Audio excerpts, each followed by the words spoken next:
Something I wanted to make sure we touch on in the time is, and we spoke about this, Tony, on the podcast that we did, was around the private practitioner, players working with private practitioners. I know it's been mentioned today as well. How's that going to look going forward, do you think? How does that impact you, your role, and also the work with the player?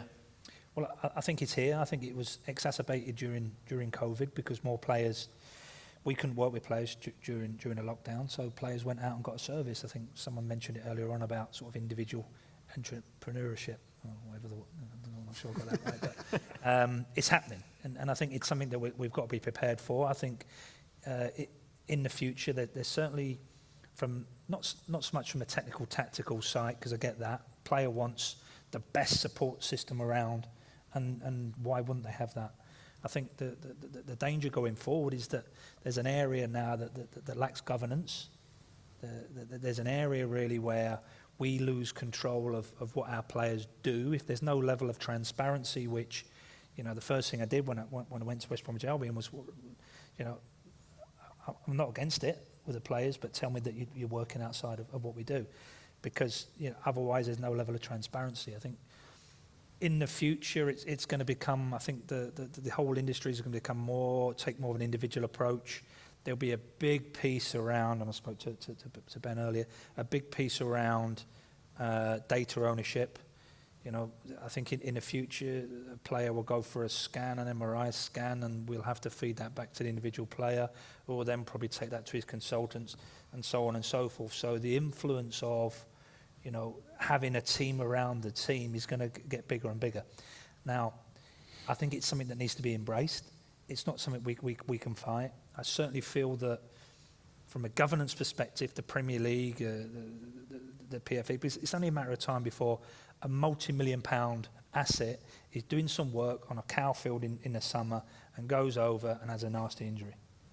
Then where does that level of liability, you know, who takes on that level of liability? That's the area of governance that needs to happen. Our job really is to manage around that. You know, create a level of trust with the athletes so they know that, you know, we support them, but by the same token, you know, they've still got sort of club commitments, and part of that is making sure that we are part of their learning process.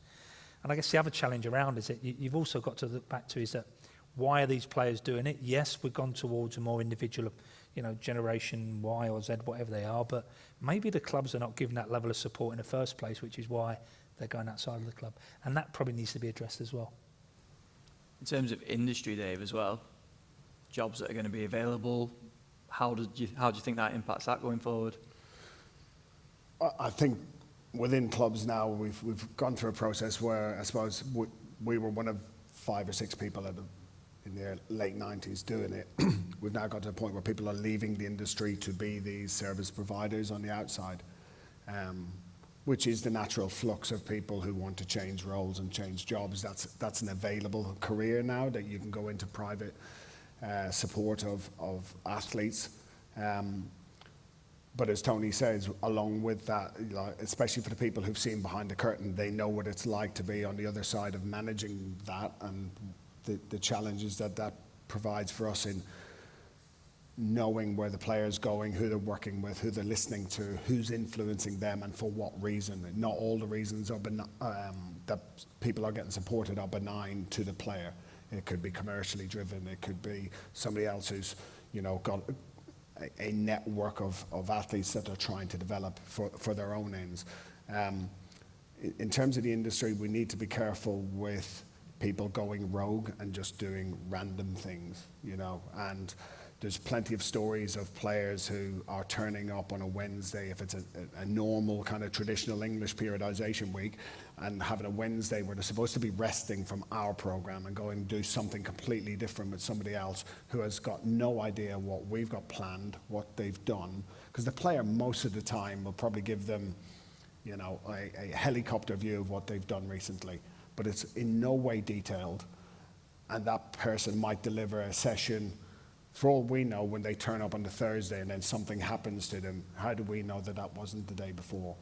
So certainly looking at something like, and I spoke to Ben as well about the kind of breakaway data kind of idea of the player having centralized data, is we're trying to put in place at Millwall that, similar to Tony, they need to tell us, and then there's an agreement between whoever that service provider is or via the player that the data comes back to us as well. I think if we're going to be sharing the data out, there needs to be a way of them sharing the data back in, because then we can manage what we know.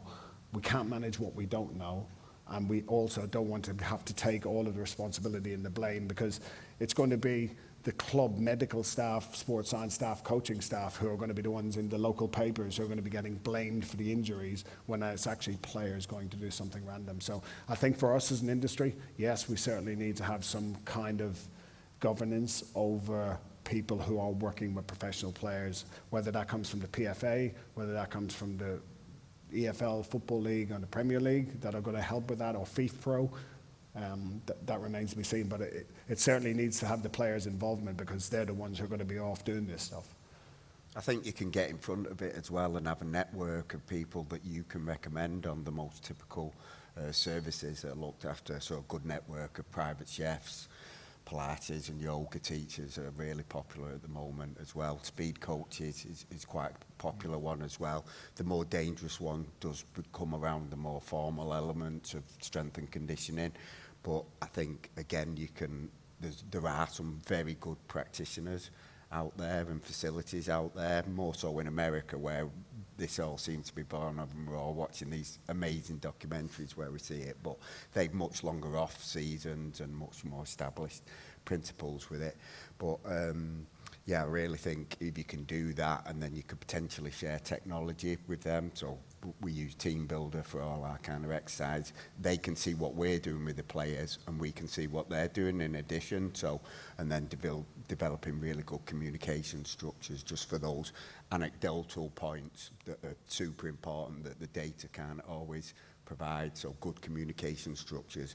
And my final recommendation with this is try, when necessary, you can't do it everywhere, but get good relationships with the agents, because the agents are extremely influential when it comes to this external provision, and they're not just there now to say, right, get your deal and I'll take my bit. They've got the best interest and they want the longevity, and because it all comes back to making money for them at the end of the day. So they're starting to develop their networks as well. I'm no one that will recommend in things like yoga teachers and things like that. So a good network then just drives that influence home.